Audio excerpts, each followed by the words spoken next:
All right, thank you so much. Thanks everyone for joining us tonight, and thanks Jen for putting the program together and coordinating the Zoom.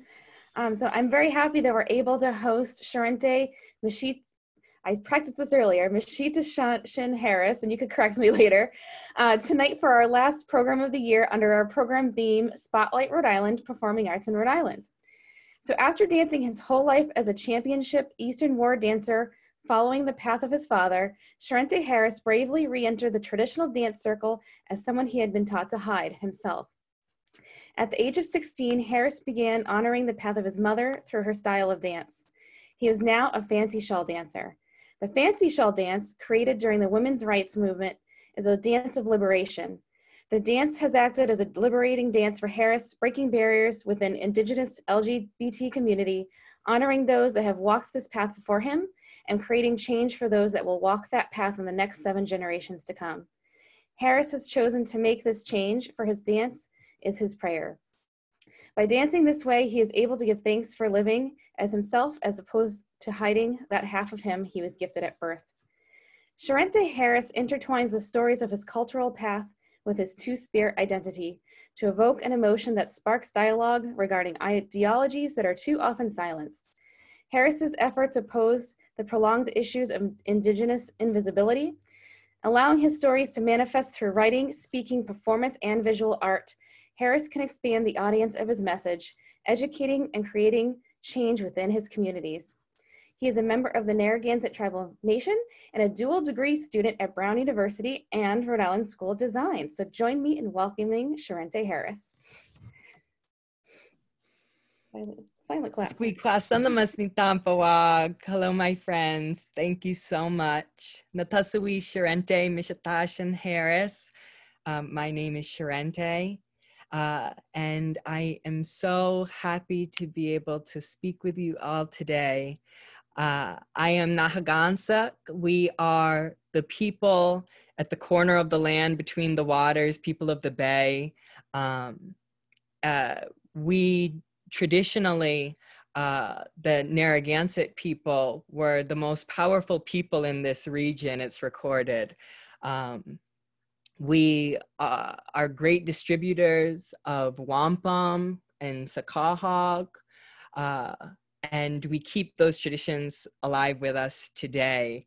I believe it was William Wood that said that the Narragansett were the most numerous people in these parts, the most industrious, and the richest, being the storehouse of all manner of goods in the area.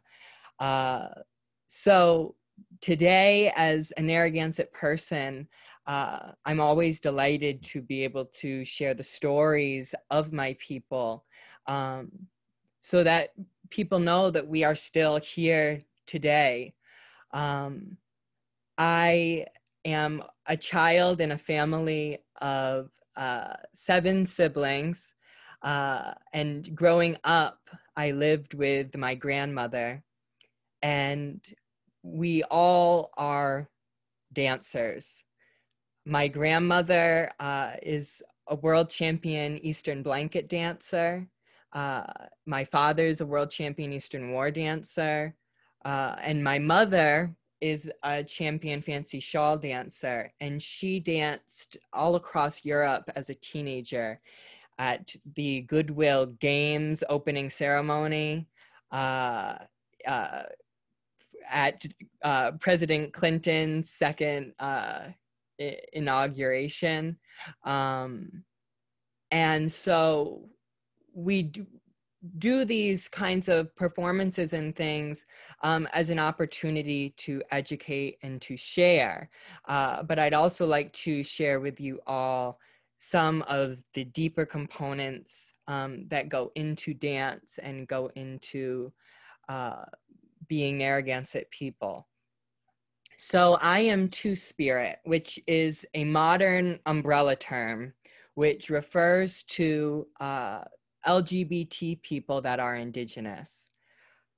Because before colonization, a couple hundred years ago, Indigenous people across what we call Turtle Island or North America and even South America had positive beliefs around LGBT people.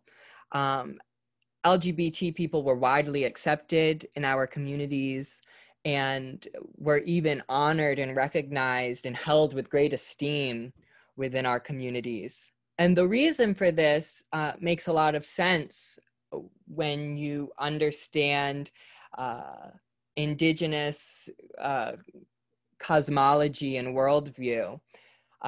So for our people, and amongst many tribal nations, the circle is something extremely sacred. You'll see the circle repeated many times, and that's because the circle has no beginning and no end, and therefore is this beautiful symbol for all of creation being interconnected with each other. And so that interconnectivity is extremely important to our people because it is how we have survived. So if we think about a colonial worldview, which is based extremely on a hierarchy of thought, there are hierarchies of the heavens. There's even historically, they created hierarchies of the races. And having these hierarchical notions positions human beings above the land which they were born from. The land is meant to serve the humankind as opposed to the other way around. And because Indigenous worldview is so centered on interconnectivity and reciprocity, if I was to go down and cut down a tree, I would need to go through the procedures and ceremonies. I would offer tobacco and I would give thanks for that tree giving its life so that I can cut it down. And so when you have to give up something of yourself, even if it's just gratitude, you innately have a greater respect for it and therefore won't deplete any of these resources. And you create a symbiotic relationship. So to pull my tangent back in, when we think about Two-Spirit people, they are an embodiment of this idea. If we think about creation as being a spectrum of binaries, we have light and darkness, day and night, up and down, north, south, east, west. Everything that is between these two opposing forces is where we all are. And so if we think about male and female, it's the Two-Spirit people that connect those two opposites and help to connect us all. And so Two-Spirit people serve an important role because they are the mediators between men and women. And they are the mediators whenever people are trying to reconcile between different things. So lots of people try and say that there were not Two-Spirit people historically on the East Coast. Just as many people will say that there are no Indigenous people on the East Coast. And I preface with all of this because it's important before we really talk about dance to reorient all of our thinking. And so, of course, there were Indigenous people here on the East Coast. Part of the reason why we are so invisible today is because if we think about first contact, there were a couple hundred years of oppression, forced assimilation, and even the enslavement of our people that went on for hundreds of years before natives out west even came into contact with settlers. And there are even Narragansett relatives that we have reconnected with that are in Bermuda today as a result of the slave trade. So to pull that back in again, for Two-Spirit people, we know through our oral history that we always have had Two-Spirit people among us. But there's also even colonial writers that write about this. Baron de la Hontan, he writes about what he calls hunting women that took no husband and that they would go with the men and hunt for game. And he talks about what he crudely calls the hermaphrodites of the village, and that they were accepted and allowed to live as they wished. So with this understanding of Two-Spirit people, today we are in a very different situation. Because of those hundreds of years of colonization that I talked about, Indigenous people are still dealing with the repercussions of that today. And so Two-Spirit people have been heavily stigmatized within our communities. And because of this rampant homophobia and transphobia that we still have not completely healed from, many Two-Spirit dancers that at one time would be welcomed to dance as they were are not accepted at our gatherings. So I don't know if any of you have been to a powwow. Powwow is a modern day event which today has become intertribal and is a culmination of many different Indigenous practices all rolled into one event. And they serve as both sacred times, times of meeting one another once again, and as education for the outside world. So please never feel like you can't come to a powwow that is open to the public, because we want you there. So a little background on powwows. The word powwow comes from a Narragansett word, actually, powwow, which means a medicine person. And there are actually many words in our language that people don't even know they're speaking today. So words like skunk and moose, even the word moccasin comes from our word macas or moccasinash. The word squash comes from a skutta squash. And so you've been saying Narragansett words your whole life and don't even know it.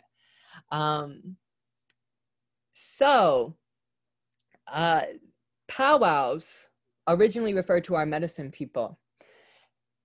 And the reason for that is our people had many Thanksgivings or festivals throughout the year where we would give thanks for different things. And the medicine person would be a central person in that. They would play a central role.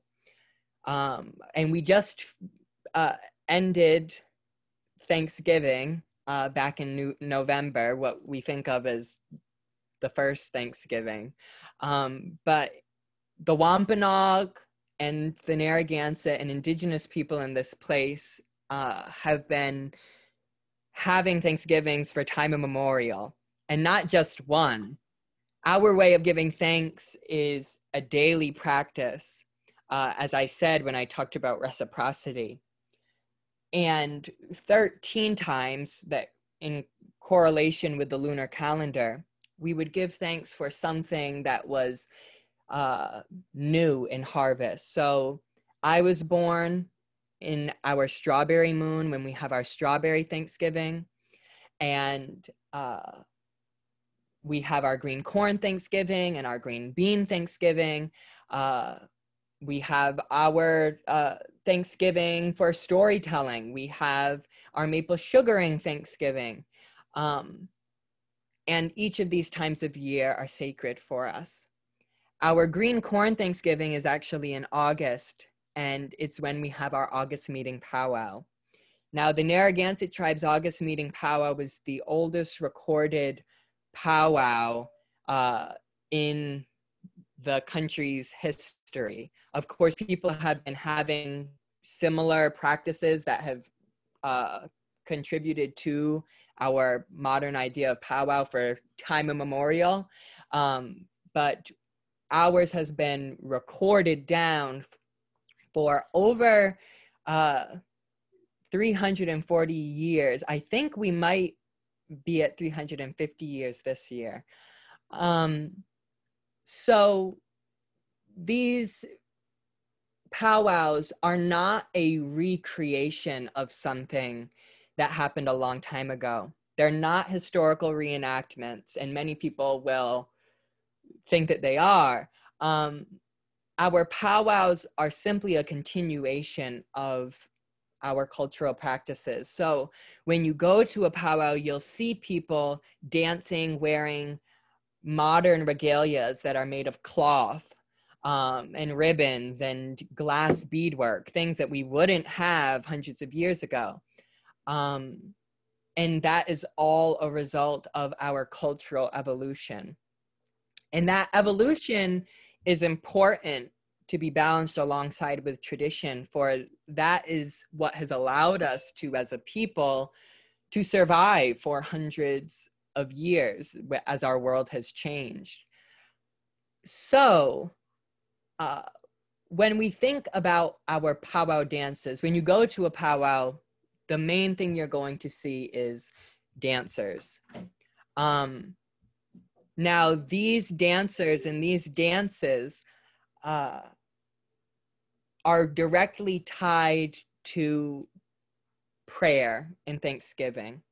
I originally danced the Eastern War dance, and that is a dance that we would do in times preceding war and following war, and it's related to some of our hunting dances.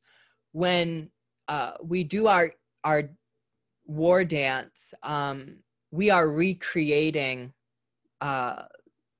the act of warfare, and we are retelling the stories of our acts within war and of our ancestors' acts in war. And so the dance is filled with prayer. My grandmother and my mother both Eastern blanket danced. That dance too has its own story, where the blanket dancers tell the stories of their lives as they dance. And it's also a dance of courtship. So we're a matrilineal society, and in our society, women would choose a husband as opposed to a husband choosing a wife.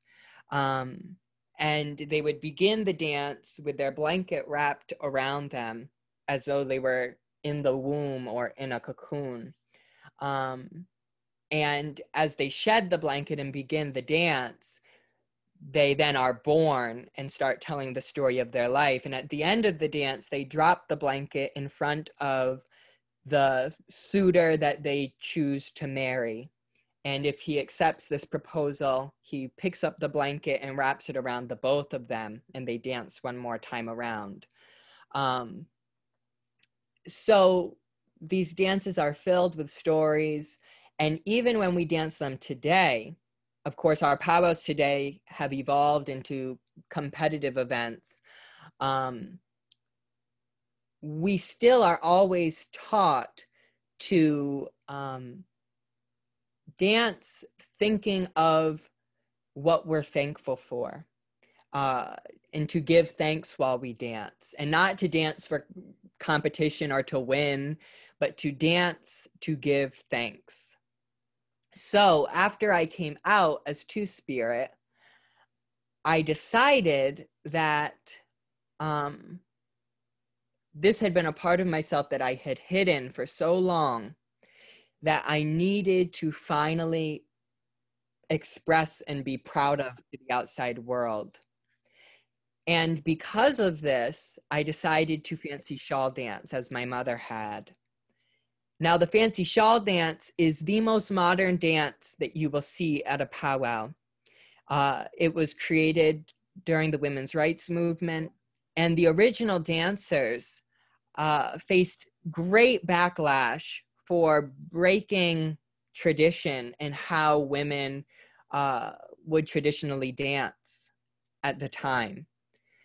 But the female dancers persisted, and today it's now one of the largest intertribal dances that people dance at powwows. So for me, it has always been a dance of liberation. And I remember at a young age watching my mother dance and watching young women dance out in the circle, and so desperately wanting to dance like them. For me, of course, the dance was a dance of liberation for Two-Spirit people, because for so long, Two-Spirit people were not welcome to be themselves in the dance circle, meaning that I would hear horror stories from my grandmother and my parents about Two-Spirit people that would go out and dance in a style of dance that men dance, and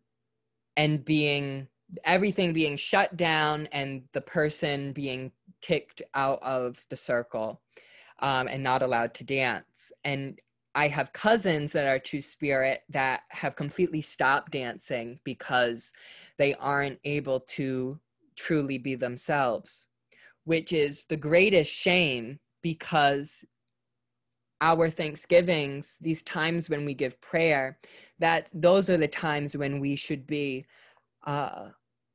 accepting Two-Spirit people more than ever. So when I first began fancy shawl dancing, I knew I was going to face tremendous backlash, but I persisted. And when I went to the first powwow, I was told that I could not compete, but I took off my number and I went and I danced anyways without being judged. And at the end of that powwow, people came forward and offered money to me. And this is pulling from a very old tradition. We have in our culture what's called nakomo, and it literally translates to giveaway. And during these times when we would have nakomo, which all of the people within the village would give everything they had to the poor in the community. And as I have been told growing up, you are supposed to give until it hurts. And then someone will in turn help you. So today, of course, as opposed to giving gifts, because traditionally we did not have a form of currency, everything was done by trade. We give money because powwows, the travel and the cost of food, making new regalia, it all costs a tremendous amount of money. So these people stood up, and that was the first form of protest that I saw. I then went for a whole year dancing, being discriminated against at each of these powwows. And it went out of fashion to stop everything and kick people out of the circle because, of course, at this time, LGBT rights were more mainstream. And instead, we always say when it goes out of fashion to oppress a group of people one way, you find a new way to do it. And what they would do is they would secretly, behind the scenes, the powwow committees would tell the judges that they were not allowed to judge me. And this caused controversy among judges because they felt that as the judges, they should have the right, knowing my situation, to decide whether or not they think I should get any kind of vote. And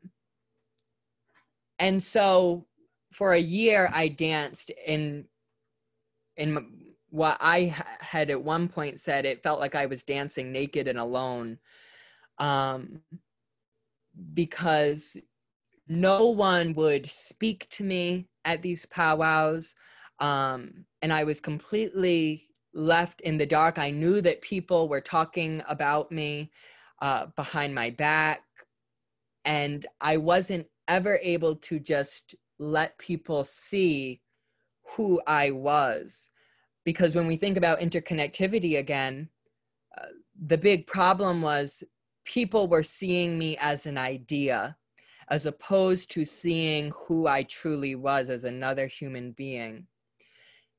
And once someone is able to recognize that within you and see themselves within you, a tremendous change takes place.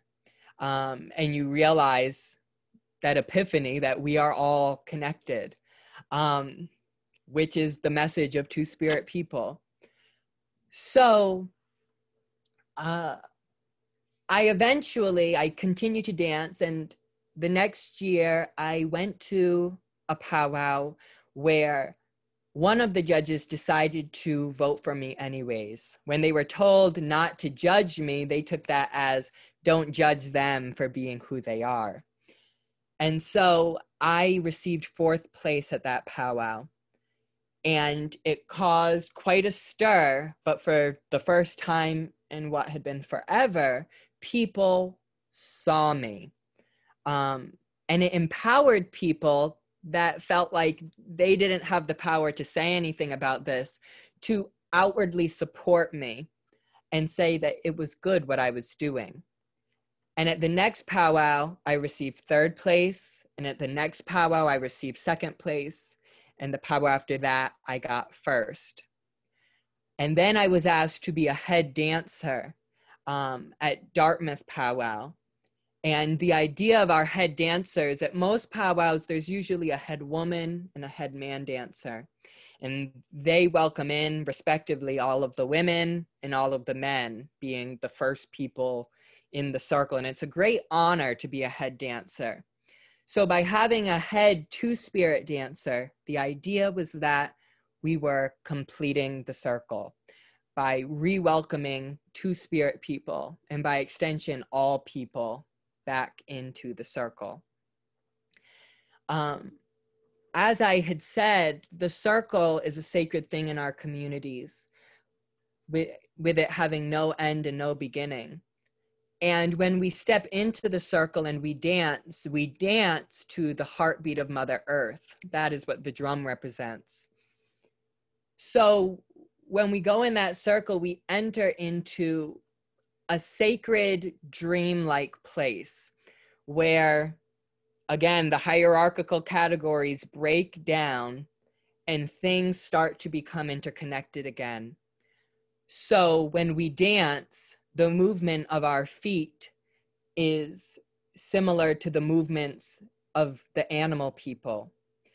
And the differences between us and them start to fall apart as we go around and around that circle, moving to the heartbeat of Mother Earth, literally the song of creation. And when we think about music as being so symbolically charged, what is creation but a series of patterns of ever-increasing complexity layered on top of each other? And that is what a song is, but a series of patterns placed over each other. And so I finally was able to give thanks for what I was truly thankful for and truly be myself in that space. And so for a long time, when I was dancing, I wanted to give up and to stop because things were becoming really awful and painful for me. But I suddenly realized that this is not just for me, but for all of these other Two-Spirit people that have had their voices taken from them. And the children of Two-Spirit people who, when they stop dancing, their children no longer have someone to look up to help teach them how to dance. We say the way that we learn how to dance, it's instinctual. We dance in our mother's wombs before we are even born, when they go out into the circle to dance. And then we're carried as babies and we're with them as they go in the circle to dance. And so as young children, we watch the people that have raised us and how they dance, and they teach us. So I realized that this wasn't just about myself anymore, that people were seeing me. And when I was at Dartmouth Powwow, so many people began to come up to me and express how important this was to them. I had young people saying that because of me, they were now going to make a regalia in the style that spoke to them as a Two-Spirit person.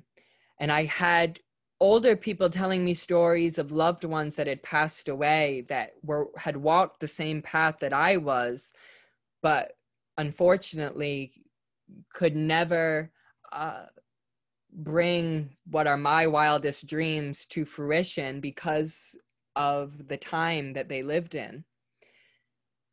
So this contextualized what I was doing. And I already knew that I wasn't going to dance to win, but I am so grateful that at that time I was able to be seen so that others could be empowered to dance as well. And since then, I've gotten messages from across the country, people telling me that because of them, they now feel empowered to dance. And there are now more and more cases of this coming up every day. There's the sweetheart couple, Sean Snyder and Adrian, who were discriminated against for dancing as a gay couple, who have made tremendous change in their community. There are young boys that are jingle dress dancing. And so we see a major shift now happening. For me, dance has always been an ode to my mother as well. My entire childhood, I would hear stories from people telling me how graceful my mother danced, and that when she danced, it was like she was floating on the ground. She was so high up on her toes. And so I looked to my mother as I switched styles of dance, as a kind of compass and guidance, as I went on this journey. The Eastern War dance, we dance very low to the ground, our backs hunched, as though we are sneaking up on prey, or as if we are becoming the animals ourselves. But the Fancy Shawl dance, our backs are straight and our arms are out and we're high up on our toes. And many people don't realize that what the dance actually requires is restraint and gracefulness and skill. I was always taught that the the best fancy shawl dancers work to be graceful when they dance, instead of being heavy on their feet. So it took a long time of just even training my mind to work to become graceful. So after that whole journey had ended, I thought that we had finally created such immense change. But I went back to the same powwow where I first placed fourth. And when I went to dance, there was a bunch of commotion that went on. When it was time for the judges to gather, people were scattering. The drum group was told to stop playing the drums. And no one knew what was going on. So I found out after the fact that some of the judges had walked off after they had been told again not to judge me. And so they had to find new judges. Now, this created so much chaos across the powwow that I called my mother, and she wrote a post on Facebook, which spread like wildfire, talking about the discrimination that was happening to me. And other people began to make Facebook posts as well, until this became a trending thing across our communities. And the next day, when I went out to dance again, I turned around and there was a crowd of people there in support of me in an act of protest. And the crowd, as huge as it was, continued to grow, and more people began to wrap around half of the perimeter of the circle to honor me in protest at what was happening during this powwow. And as I began to dance, they began to throw money at my feet. And soon the other drum groups came up and began offering their support for what was happening.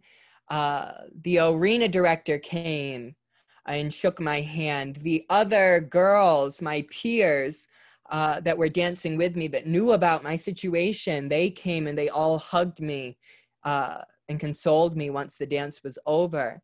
And there was such an upheaval and uproar that the tribal council of the tribe, not the powwow committee, but the greater tribal council, sent a representative to come and personally apologize for what happened at the powwow.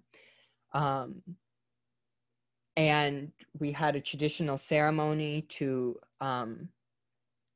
repair that bond and move forward.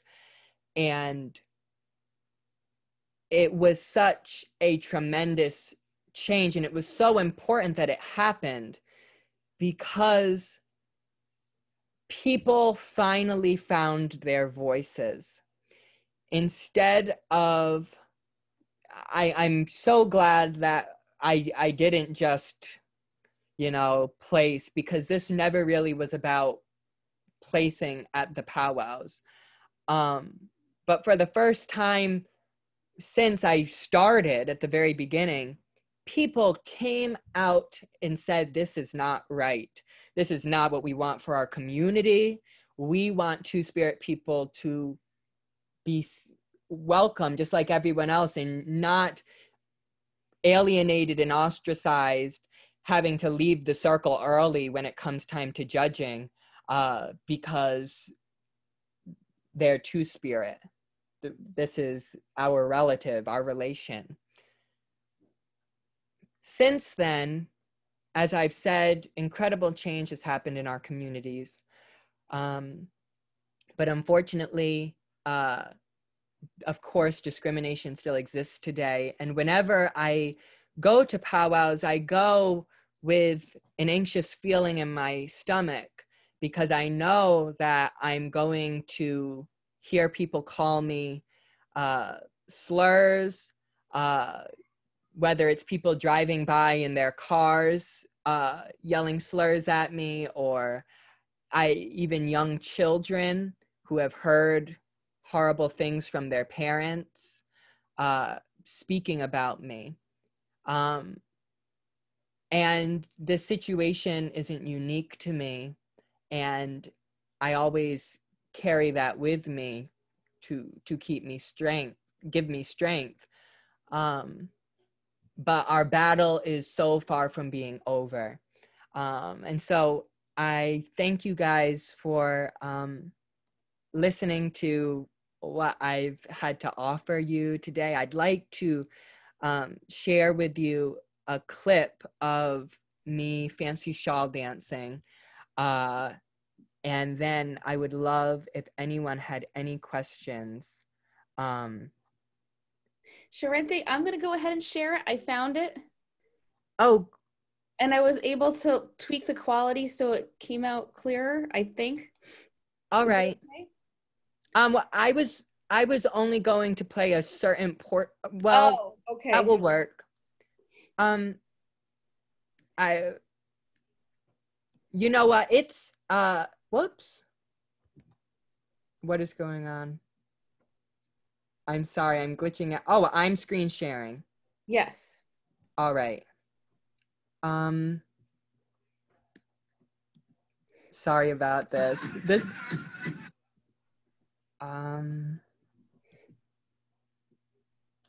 There we go.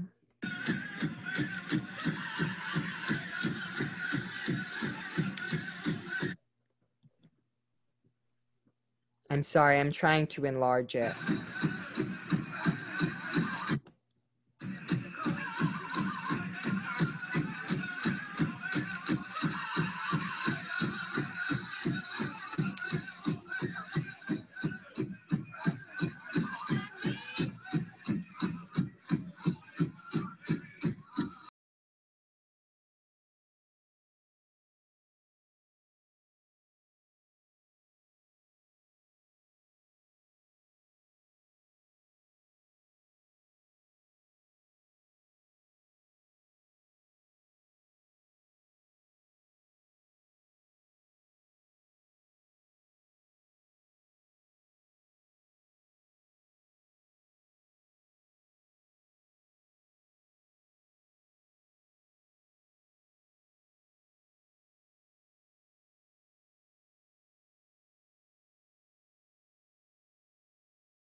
All right. So I also would like to share with you, before we go to questions, in closing, I always like to offer a traditional song.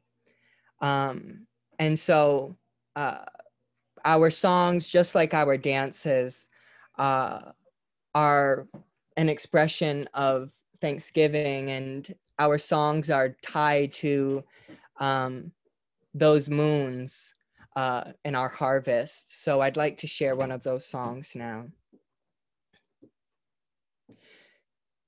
Kipinam, manasqua sidash, manasqua sidash, manasqua sidash, Kipinam, manasqua sidash, Manasquasidash, Manasquasidash, Iowa, highway, highway, Iowa, highway, highway, Iowa, highway, highway, Iowa, highway, highway, Iowa, highway, highway, Iowa, highway, highway, Iowa, highway, highway, Iowa, highway, highway, keeping them, Manasquasidash, Manasquasidash, Manasquasidash, keeping them, Manasquasidash,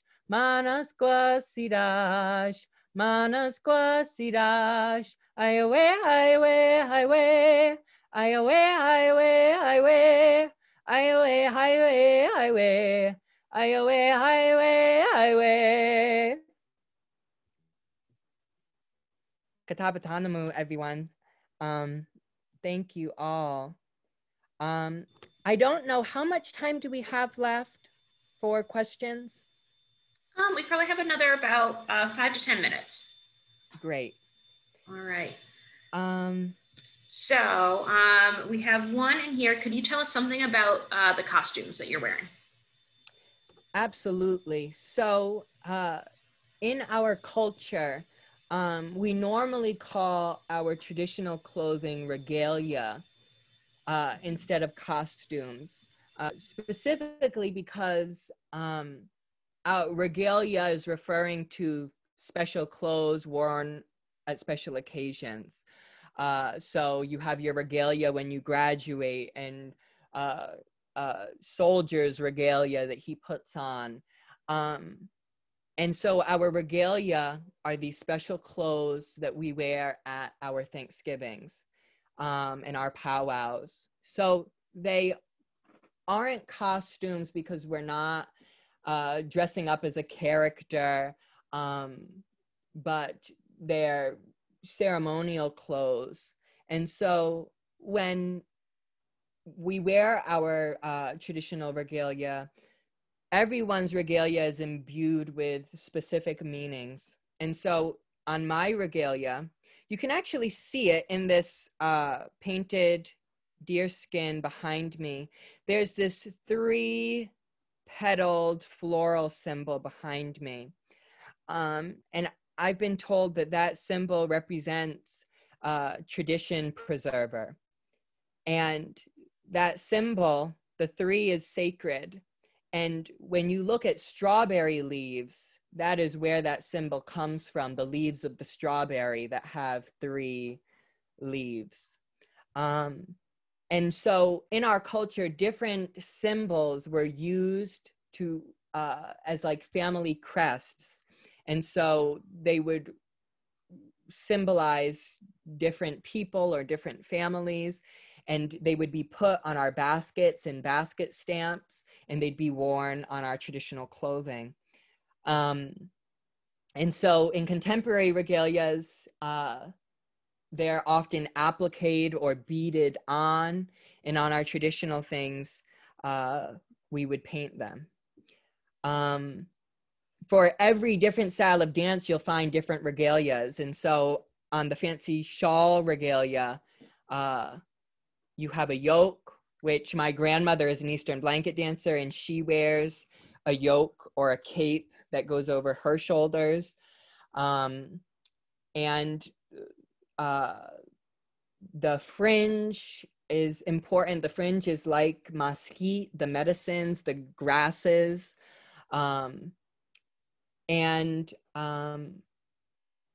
Many of our regalias have that fringe on them, whether it's the grass dance or the Fancy Shawl dance or our traditional dances. I don't know if there's anything else in particular about costumes you'd like to know, or if we'd like to do another question. I have one more that I'm actually also really curious about too. Cynthia asks, I'm curious if and how you bring your story into your studies at Brown and RISD. So all of my work at Brown and RISD is centered around my people. When I there are no other Narragansett undergraduate students at Brown. And I'm kind of a first. So it is so important that once we get into these institutions that have kind of been walled off to Indigenous people, that we use what we learned there and use it to empower our people. So I'm in the dual degree program. I'm in my 3rd year of 5. And at the end, I'll have a fine arts degree from RISD and a degree from Brown. And I'm currently doing my work in Indigenous studies, focusing on the history of our people. And at RISD, I am in the painting department, and all of my paintings are centered around our traditional stories and our cosmological worldview. And much of historical events that are in my studies at Brown feed into the artwork and the specific style of the Eastern Woodlands that my painting speaks to. And I have one last question, actually going back to the topic of regalia. Geraldine asked, I was wondering if Sherenté makes his own regalia, and how does he bring his identity into the fashion work he has done? So yes, my family designs all of our regalias. I am amazed, particularly at my grandmother, the blankets. She has designed 3 major blankets that come into my mind that speak to me so much. When I first started dancing, I drew in a sketchbook a fancy shawl that I wanted so badly because I wanted to dance. And my mother surprised me on Christmas and had a fancy shawl there for me, and gifted me her beadwork, and my grandmother gifted me beadwork. My father makes most of my brothers and my sisters the leather work on our regalias. This behind me was painted by me in a more traditional style than my work at RISD. So yeah, all of us, my newer, I now have a new fancy shawl regalia, and that one was also designed, taking my old regalia and kind of updating it and making it new. Because of the powwow scene, everyone is trying to bring the art form higher and higher and be more and more dazzling and spectacular. And so in this new fancy shawl regalia that I have, it is completely covered in white sequins so that it sparkles under the light. So it's a constant evolution. That regalia sounds particularly beautiful. I think that's what I had for questions. Sherenté, I wanted to thank you so much for all of this. You were enlightening and poetic, and thank you. This was brilliant. Thank you all so much. Thank you for sharing. Thank you so much. Yes, thank you. Thank you everybody for joining us tonight.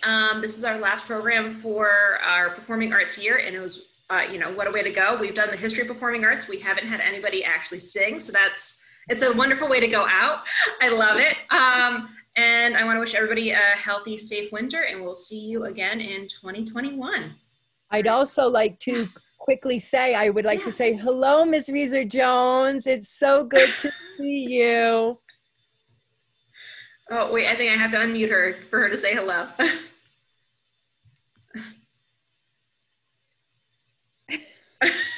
I was Sherenté's elementary school librarian. Aww.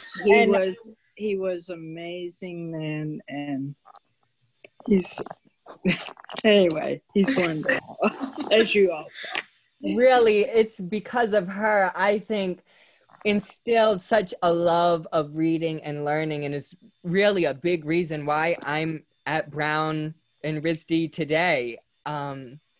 I think of you so often, and your love and care and support of our people, and I'm so lucky to know you, and thank you to everyone that took the time this evening to come listen to me.